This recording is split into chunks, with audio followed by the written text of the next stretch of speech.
안녕하십니까. 해방 75주년, 건국 72주년 광복절을 앞두고 역사학자 이인호 교수는 펜앤마이크에 기고한 글을 통해 현재 우리가 처해 있는 시국 상황을 예리하게 분석평가하는 글을 실었습니다. 오늘은 그 내용을 압축 정리했습니다. 문재인 대통령은 김정은과 북한 주민들 앞에서 자신을 대한민국 대통령이라고 하지 않고 남측 대통령이라고 했습니다. 북한을 자기 나라처럼 착각하는 듯한 그의 측근들이 행정부를 비롯해서 입법부와 사법부까지 모두 독점했습니다. 국정원, 검찰, 경찰, 군대 등 권력기구 모두가 정권의 하수인으로 길들여지고 있습니다. 그리고 공수처라고 하는 초헌법적 기구까지 만들어지는데 나라가 건재하다고 할 수 있겠습니까? 이제 대한민국은 국민 모두가 주권자로서 평등하게 법의 보호를 받는 자유민주공화국이 아닙니다. 5.18 광주나 세월호 사건의 희생자들이나 형식적 무소득층처럼 문재인 정권이 우대해줄 대상으로 지정하는 집단이나 특정한 개인들만이 법의 구속도 받지 않을 수 있는 특권층입니다. 나머지 사람들은 골수 친문 세력이 무더기로 만들어내는 사실상 지령에 불과한 법령들과 기존 법에 대한 변덕스러운 해석에 따라서 하루아침에 운명이 뒤바뀔 수 있는 피지배 집단으로 전락한 것입니다. 선거법을 무시해도 상관이 없이 진행되는 선거는 국민을 속이기 위한 요식행위에 불과하게 되었습니다. 대한민국 국민은 민주국가의 주권자로서의 지위를 실질적으로 상실했다는 엄청난 사실을 분명히 인식해야 합니다. 그렇지 않고서는 지금 우리나라에서 펼쳐지고 있는 기괴함과 공포심, 절망감을 자아내게 하는 정치, 경제, 사회 현상들을 결코 이해할 수 없을 것입니다. 70년 넘게 피와 땀으로 쌓아온 민주주의의 토대가 이처럼 허망하게 무너진 원인은 무엇이라고 생각하십니까? 예전 386이라고 불리던 세대는 독재만 타도하면 민주주의가 꼽히는 것으로 착각했습니다. 그리고 자기들은 오랫동안 약자와 피해자의 위치에 서서 투쟁했기 때문에 자기들 주장은 무조건 옳은 것이고 자기들 행동은 항상 정당화될 수 있다는 일종의 전도된 선민의식에 빠졌습니다.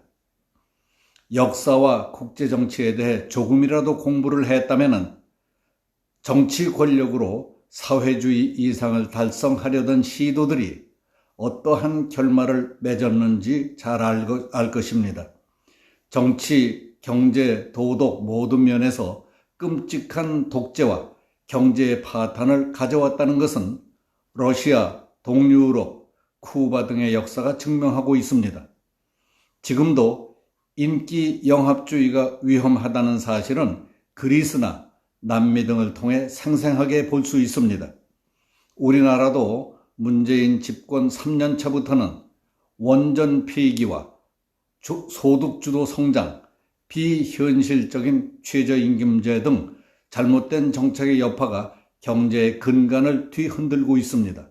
특히 4.15 총선 이후 졸속으로 밀어붙이고 있는 징벌적 부동산 과세 체제 때문에 부글부글 끓고 있는 국민들이 대다수입니다. 부자들보다는 열심히 노력하며 근근히 살아오던 서민층과 빈곤 노인층에서부터 비명이 터져나오기 시작했습니다. 문재인 정권의 친북, 친중, 반미, 반부유층 인기영합주의란 권력 갈취와 권력 독점을 위한 수단에 불과하다는 사실이 노골적으로 드러났습니다. 적폐청산을 한다며 전 정권 실세들을 가혹하게 토벌했던 문재인 정권은 정치, 경제 관련 각종 부정부패에 휘말리자 도덕적 권위를 잃었습니다. 특히 조국과 윤미향의 비리 사건, 박원순에 대한 서울시 명예장례식 집행 등은 이 정권이 나라를 이끌고 가는 방향이 어디인가 하는 심각한 의구심을 갖게 만들었습니다. 그런데 놀라운 것은 그런 일들을 겪으면서도 4.15 총선에서 문재인 세력이 압승을 거두었다는 사실입니다. 대한민국 몰락의 단서는 바로 거기서 찾을 수 있습니다. 대한민국 기득권층의 이기주의와 자기도취, 정신적 나태, 안일, 그리고 도덕적 비굴함에 제동을 걸기가 어렵게 돼 있었던 것입니다. 그것이야말로 반체제 좌익 세력의 탐욕과 분노, 무지 못지않게 대한민국의 자유민주주의의 체제를 헛개비처럼 무너뜨리게 만든 것들입니다.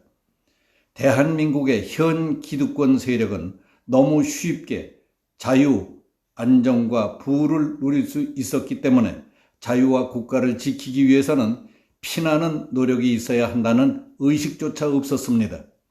대한민국의 독립과 자유민주주의의 초석을 놓은 이승만 건국 대통령을 독재자, 친일파로 몰아도 교과서에서 자유민주주의의 자유를 삭제한다고 해도 제헌절을 국경일에서 제외한다고 해도 항의도 없습니다. 심지어 자유민주주의와 인민민주주의의 구분이 어디서 유래하는 것인가에 대해서도 몰랐고 무관심했습니다. 지금 대한민국에서 무너지고 있는 것은 민주주의나 경제만이 아닙니다. 이성적인 사고 능력, 도덕적 판단의 기준, 사회 기강, 국민의식, 민족적 자긍심이 한꺼번에 무너지고 있습니다. 예를 들면 자살한 서울시장에 대한 처우와 대조되는 것이 고 백선엽 장군에 대한 홀대였습니다. 6.25 전쟁에서 나라를 구한 주역인 인물을 청년기에 일본군에 근무했다는 이유로 친일파로 몰아 국립묘지에 모시기 부적절하다고 주장하는 세상입니다. 이처럼 이성적 사고가 설 자리가 없다면 이 나라는 폭력과 기만밖에 기댈 곳이 없어지는 사회로 전락할 수밖에 없습니다. 사태가 이렇게 되도록 막지 못한 책임은 현 집권 세력뿐만 아니라 대한민국 기득권 세력에도 있다는 사실을 잊지 말아야 합니다. 6.25 전쟁 이후 이 나라는 우리 선배들의 노력으로 부강한 나라로 발전했지만은 풍요 속에서 혼을 잃어버린 나머지 이제 나라를 지키기조차 어렵게 됐습니다. 이 비상한 상황 속에서 우리들은 언제까지 남의 일처럼 구경이나 하거나 기회주의자로 살아가야 할 것입니까? 오늘 여기서 마치겠습니다. 감사합니다.